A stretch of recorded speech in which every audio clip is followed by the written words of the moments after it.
If your sink drain is leaking at the P-trap, you gotta fix it quick before it turns into a bigger headache. Alright, here's the deal. First, grab a wrench and try tightening the slip nuts on the P-trap. That's usually where the leak starts. If that doesn't stop the drip, chances are the washers inside are worn out or cracked, so swapping them out can do wonders.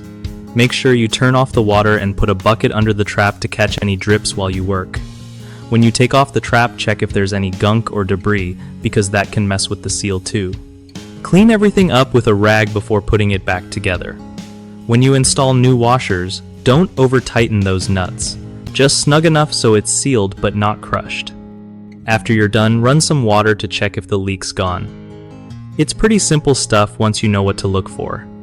One of the biggest mistakes people make with a leaking P-trap is not tightening the slip nuts enough, which obviously lets water seep out.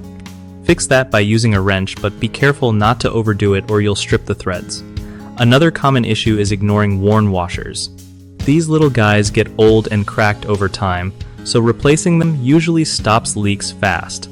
The third problem is leaving gunk inside the trap or on the pipe ends.